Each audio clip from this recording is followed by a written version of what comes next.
नमस्कार, मैं पंकज कुमार वर्मा। हम लोग अध्ययन कर रहे हैं the Bihar teacher history maker group के अंतर्गत मेरा मोबाइल मेरी शिक्षा में भूगोल विषय के 5वें अध्याय का हम प्रश्न उत्तरों को देख रहे थे। इसके पहले भाग में वस्तुनिष्ठ रिक्त स्थानों की पूर्ति करें, कारण बताएं, इन सारे प्रश्नों को हम लोग देख लिए हैं। अब हम इसमें जो लघुत्तरीय प्रश्न है उनको देखेंगे। लघुत्तरीय प्रश्नों में पहला प्रश्न है कि सिंपलीपाल जीव मंडल निश्चय कहाँ है। तो सिंपलीपाल जो जीव मंडल निश्चय क्षेत्र है यह उड़ीसा में स्थित है। दूसरा प्रश्न है कि बिहार किस प्रकार के वनस्पति प्रदेश में आता है। बिहार किस प्रकार के वनस्पति प्रदेश में आता है। तो इसका उत्तर है कि बिहार शुष्क पर्णपाती जो प्रकार है वनस्पति का उसके अंतर्गत आता है। चूंकि बिहार में वनस्पति जो 6.1 या लगभग 7% वन क्षेत्र है, वो भी झाड़ झुरमुट के रूप में बिहार में वन अवशेष हैं। फिर तीसरा प्रश्न है कि हाथी किस वनस्पति प्रदेश में पाया जाता है। तो समान रूप से हम लोग जो अध्ययन किए हैं उसमें देखे हैं कि हाथी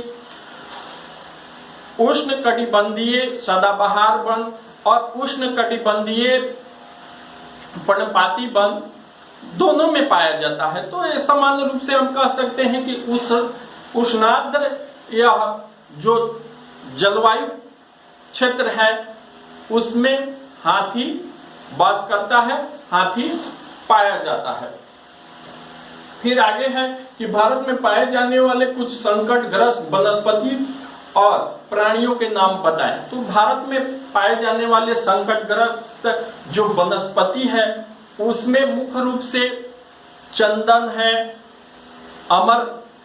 रक्त चंदन है, फिर उसके बाद है अमरबेल है, गुलचीनी है। ये सब जो पौधे हैं ये अब संकटग्रस्त स्थिति में पहुंच गए हैं। फिर जो वन जीव हैं उसमें गिद्ध अब दिखाई नहीं दे रहे हैं, विलुप्त हो रहे हैं। फिर उसी तरह जो बतख की एक प्रजाति होती है जिसके सिर पर गुलाबी निशान बना होता है वो भी नहीं पाए जा रहे हैं। फिर जो चाहा, लालसर, ये सब छोटी छोटी पक्षियां होती थी वो सब भी हम लोग के यहाँ अब धीरे धीरे उनका इतना अधिक शिकार हो गया है कि वो दिखाई नहीं पड़ रहे हैं, नहीं मिल रहे हैं। उनकी एक तरह से हम कहें तो प्रजातियां विलुप्त होने की कगार पर पहुंच गए हैं। उसके बाद अगला प्रश्न है कि बिहार में किस वन प्राणी को सुरक्षित रखने के लिए वाल्मीकि नगर में प्रोजेक्ट चलाया जा रहा है। तो बिहार में नगर व्याघ्र परियोजना जिसमें अन्य जो जीव हैं, हिरण हैं, जंगली शुअर हैं, इन सारे की सुरक्षा के लिए और बहुत सारे जीव पशु पक्षी उस संरक्षित क्षेत्र में है। लेकिन मुख्य रूप से इन पे दीर्घोत्तरीय प्रश्न है जो मुख्य रूप से है कि पारिस्थितिकी तंत्र किसे कहते हैं। तो दीर्घोत्तरीय प्रश्नों को हम लोग काफी विस्तृत चर्चा कर लिए हैं चैप्टर में ही। उसको आप अधिक से अधिक चूंकि बड़ा लिखना है तो उसमें आप अध्ययन का जो अलग अलग खंड है अध्याय के उसको आप देखें और उसका लिखने का प्रयास करें। पारिस्थितिकी तंत्र किसे कहते हैं। दूसरा है कि भारत में पादपों और जीवों का वितरण किन कारकों द्वारा प्रभावित होता है। तो अलग अलग जो कारक हैं उन सारे कारकों पर जो चर्चा हुआ है दूसरे वीडियो में, उन सारे कारकों पर विशद रूप से लिख देना है और हो जाएगा। वनस्पति जगत और प्राणी जगत हमारे अस्तित्व के लिए क्यों आवश्यक है। तो वनस्पति जगत और प्राणी जगत हमारे अस्तित्व के लिए आवश्यक है चूंकि हमारा जो पारिस्थितिकी तंत्र है अलग अलग सारे जीवों मिलने से बना है, जिस पर हम लोग चैप्टर में बहुत चर्चा किए हैं।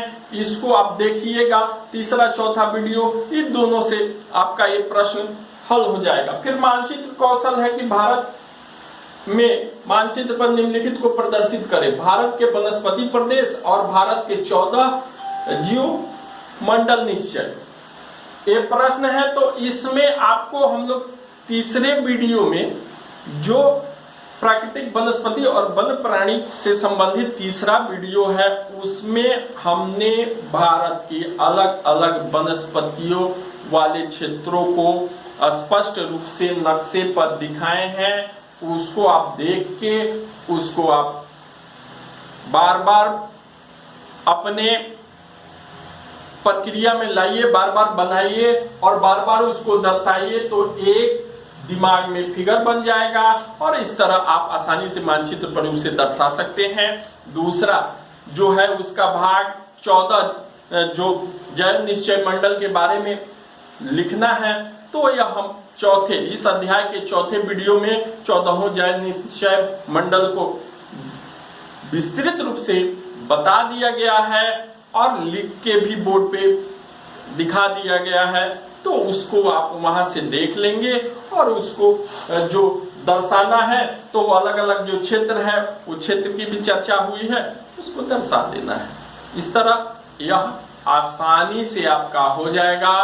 और उसके बाद आपका परियोजना कार्य है, तो परियोजना कार्य में किन्हीं 10 व्यवसायों का नाम पता करें और जंगली जीव जंगली जानवरों से कच्चा माल प्राप्त होता है, इसके बारे में अपने आसपास में आप जैसे रहते हैं, जहां भी रहते हैं, जिस क्षेत्र में भी रहते हैं, वहां आप अपने आसपास के जो क्षेत्र है या वन्य जीव है, अपने बड़ों से चर्चा करके उसको आप एक सूची तैयार करें और उनसे होने वाले व्यवसाय वगैरह की सूची तैयार करें।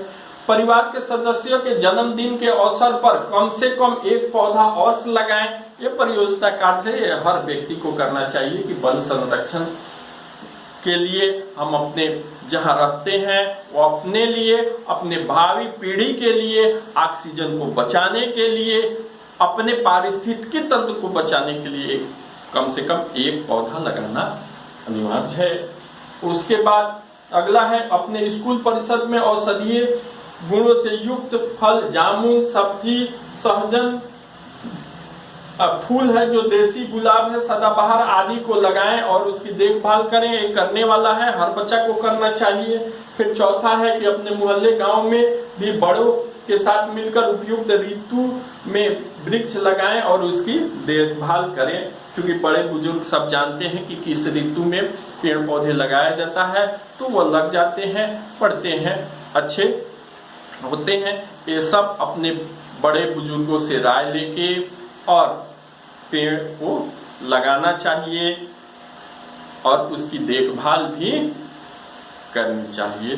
तो इस तरह हम लोग इस अध्याय के सभी प्रश्नों को देख लिए। अब किताब को भी आप पढ़िए, घर पे रहिए, सुरक्षित रहिए और अध्ययन करते रहिए। मेरे साथ मिलते हैं अगले वीडियो में। धन्यवाद।